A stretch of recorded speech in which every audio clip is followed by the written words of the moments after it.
Здраво, ова е 340-тото издание на Видеологија со Златко Ѓелески, дигитален краток осврт за актуелни филмски остварувања, односно спонтана критичка анализа која е збир на први впечатоци илустрирани со подвижни слики.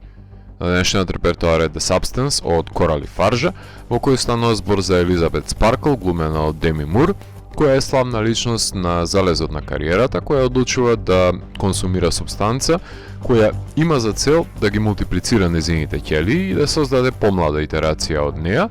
која ќе може да ги исполни ненаситните побарувачки на фитнес индустријата, гладна за ново и витко женско тело, како што ќе биде тоа на Су, глумена од Маргарет Квали, која се испилува од незиното тело, станувајќи нејзина конкуренција и во рамките на фитнес емисијата, но и во борбата за превласт врз телото кое го делат. Корали Фажа сними телесен хорор филм за паметење, во кој може да се евидентира јасната социокритика насочена кон глорифицирањето на објективизираното женско тело како конститут на модерната убавина, индустрија која ненаситно се опива од неа, со невоздржаност во наездата на сладострасното задоволување на воајерските потреби.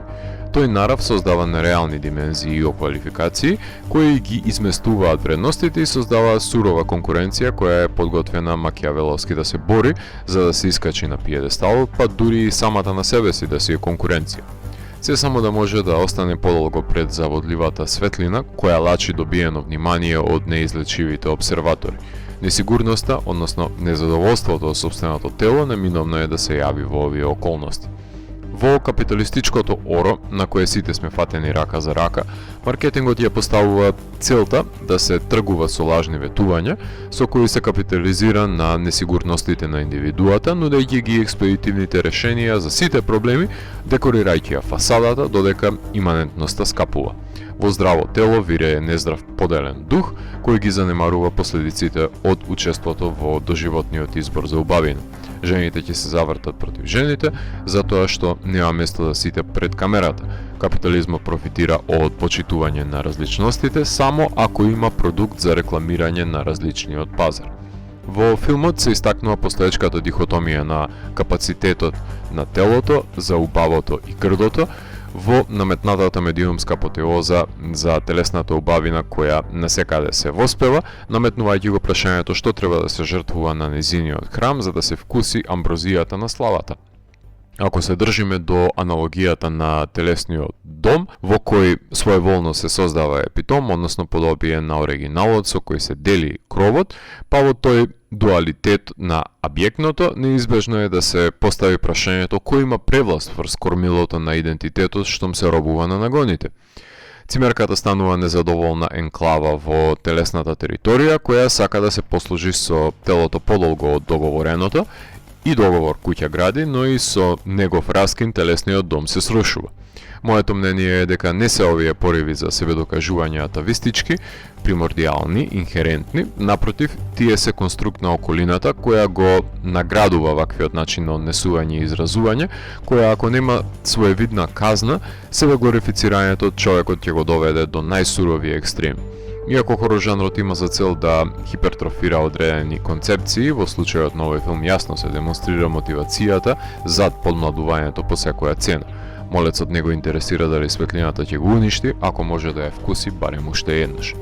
Елизабет Спаркл сака да ги има годините на Су, ама не и незиниот мозок, ама не смее да заборави дека само една личност постои, односно ќе обстои. Су е составен дел од Спаркл, но поради борбата за да се биде наследничката на Џејн Фонда во домените на фитнес културата, го мрази делот од себе си кој светот го фаворизира. Алегоричен е овој немарен однос кон телото, со човечка завист на себе си, лакомост манифестирана од негодувањето за договорената полезност, штом се согледаат неискористените потенцијали на златното руно, дерогирајќи нови клаузули, кои ги занемаруваат последиците на неовластеното користење и злоупотреба на телото, меѓутоа кој размислува на последиците додека е млад и убав. Пулката во хорор жанрот е прастара и се темели на поигрувањето со смртта и природата, дидактички нормативи кои од Франкенштајн намери Шели се во полн ек во жанрот, но потребно е постојано да бидеме подсетени на нив затоа што нема крај на човечката алчност. Иако Рей Лиота бил предвиден за улогата која му припадна на Денис Квейт, мислам дека тој лик ми беше најубедлив во прекумерната глума да биде се содржател на холивудските продуценти вампири, кои се во лов на една млада старлета во бесконечниот циклус на пропаста, нова млада девојка пред објективот, која ќе го плени аудиториумот со нејзиното младо и витко тело, која ќе ја заменат со нова звезда, која ќе биде доволно убава за да ги добие нејзините 5 минути под рефлекторот и биде заменета од наредната и од наредната и од наредната. Машките ликови се којотски настроени од една страна и несмасни од друга, кога се соочени со принципите на женската убавина, но сите добро знаеме дека ако не се нафатеше Деми Мур да глуми во филмот, немаше да има филм, што е доста автореференцијално затоа што си проектирам како Корали на финансиерите им го прикажува првиот чин од сценариото во кој на ненаситните сладострасни ликови како тој на Квейт, од реалноста се плазат кога слушнале за соголувањата, кријајќи окрвавото финале од нив, додека не ги добие парите за снимање, за да обезбеди тони крв, за да не се потрошат за лихите на екипата за специјални ефекти. На некој начин, славата и убавината ја обезбедува можноста да се возобличат, односно преобразат во објектот на делото. Мур одлично се соочи со возраста на ликот и ги погледна во огледало несигурностите кои доаѓаат со испарувањето на младоста, што ќе ја снајде и смелата квали за едно 30 на години. Храбар актерски двоец во секој случај, на што сме навикнати од Квали, но не и од Мур во незината кариера во последно време. Во епилогот публиката го символизира општеството кое со своите погледи има удел во создавањето на стандардите и во нивното воајерско очекување на истите за репресивната монструозна креација да ги рефлектира нивните гнили пориви и сосема адекватно е прскањето на гледачкиот аудиториум со делото од нивната ненаситна наблюдувачка креација. Гротескната аберација во ескалираното финале е една од највпечатливите чудовишни креатури на денешницата, која представува извонредно извајана практична простетика, со која скулпторите и мејкап тимот мора да бидат презадоволни со оваа катарзична играна итерација од Акира.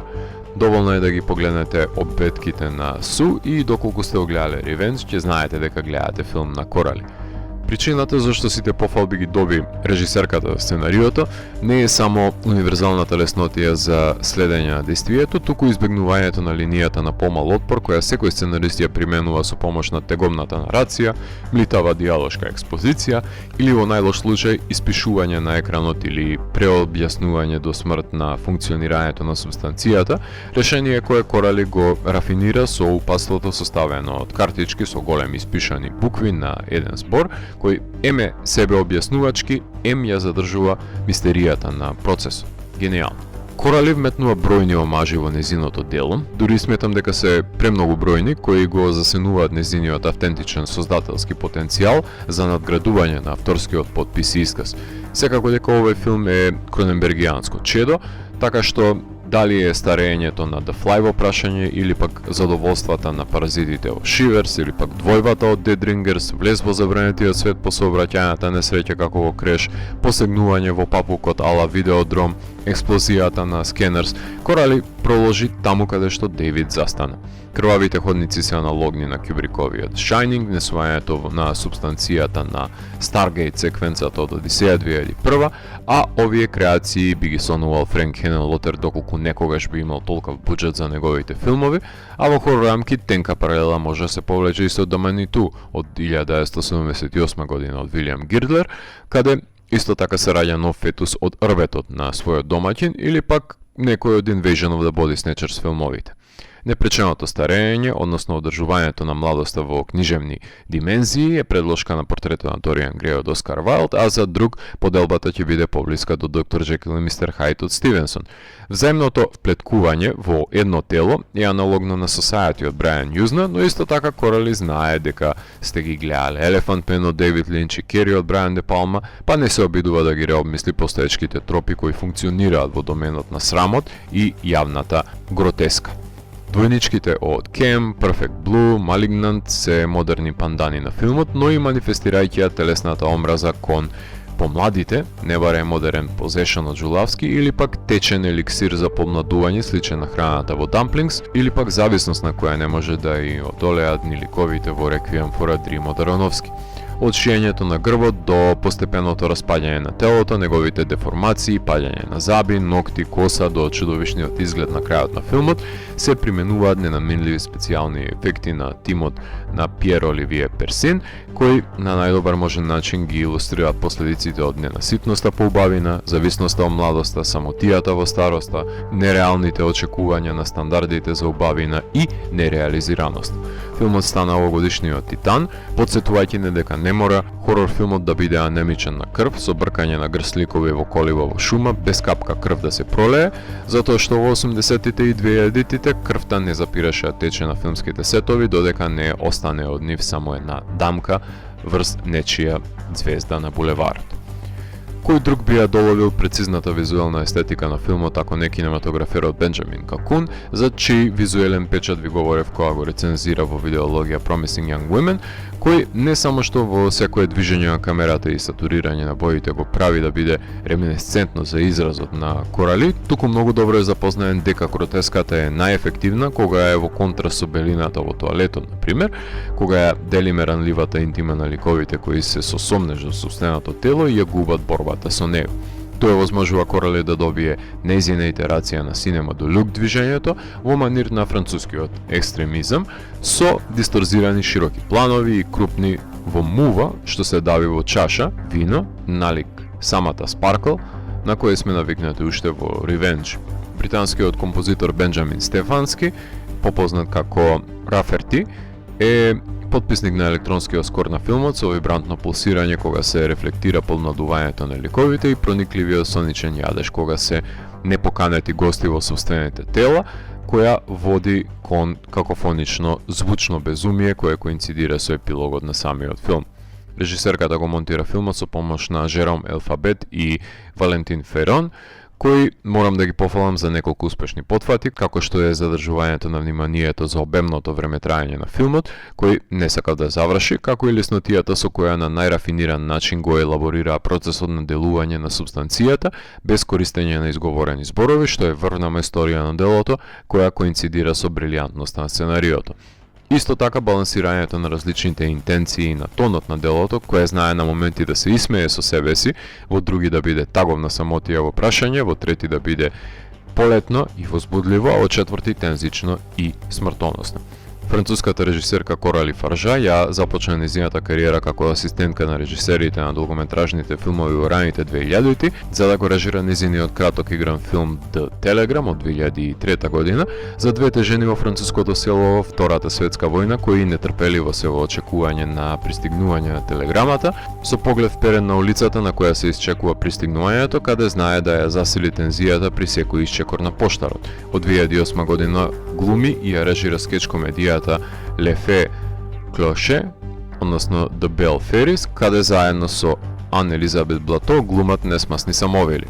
Филмот кој е најрелевантен за последното остварување на Корали е краткиот од 2014 година кој гласи Reality Plus, е филм во кој во блиската иднина едно момче на кое не му се допаѓа собственото тело,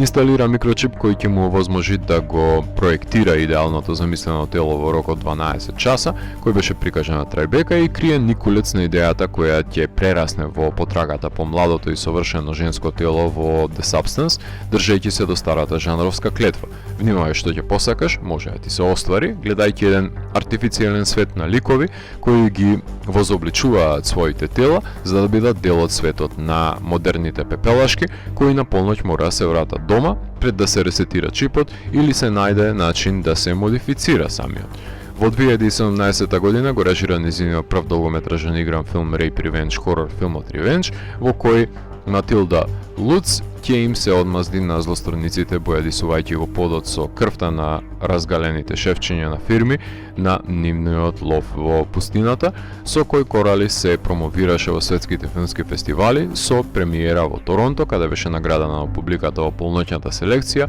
па играше на Fantastic Fest, Beyond Fest, Sundance, Overlook и останатите врвни жанровски филмски фестивали, истакнувајќи се со низината спретност во нагласениот израз, кој се присутен и во последниот филм. Во 2022 година ја режираше предпоследната епизода од ТВ серијата Sandman, која вклучуваше еден роуд трип и впечатлива конвенција. Доколку не знаете да ги препознаете високите естетски вредности на жанровскиот филм, сигурен сум дека прекумерната хиперболизација на режисерката нема да биде за вас, особено во оперскиот епилог, кој секако дека се двои од останатото течение на филмот, кој по секој логички след треба да експлодира во гротескна бравура, како контрапункт на безцелната потрага по совршениот идеал на убавината. Така што на секој филм во видеологија му наоѓа мана дека авторите се искукавичиле во епизодите и немале храброст да бидат експлицитни и радикални за да го разбудат заспаниот модерен гледач, девиза која нема потреба да бидам редундантен и ја повторам тука затоа што Корали многу добро ме разбрала што мислам и ја докажала мојата теорија во практика како незините учители Арџенто и Мике. Би посакал да бидам присутен на последниот ден на снимање кога ќе нарача Корали цистерна полна со крв, да гледам како го бои филмскиот сет и сите во него црвени. Колку и да може да се редуцира времетраењето со реплицирање на кадрите во двете тела, се доаѓа до волуминозното времетраење за кое нема најдено решение за редукција. Филмот имаше својата премиера на Канскиот филмски фестивал, каде беше награден со Златната палма за најдобра сценарија, а потоа се прикажа на Карловеј Фари, Слотер во Србија, New Horizons во Полска, Фентези Филмфест Германија, Фрајтфест во Обединетото кралство и играше во Торонто, а јас имав можност да го гледам филмот на големото платно Cinedis во Скопје неколку месеци по канската премиера и да го прогласам во моите рецензии за филмот за хорор филм на годината во мојата радио емисија Дансе Макабри. The Match Factory го дистрибуираат во кино, а Mubi на платформите. Телесен хорор филм за ненаситните поварувања на индустријата, која се прехранува од еликсирот на младоста и учеснички кои не сакаат да се поместат од под рефлекторот, за да може нивните наследнички да застанат под него. Лесно се станува ирелевантен ако времето те изеде, тешко се погледнува човек во огледало што живее од туѓите погледи врз неговиот телесен дом, од кој може да биде избркан ако продолжи да биде алчен. Ако морам да го евалуирам, тогаш The Substance од мене има 4,5 од 5.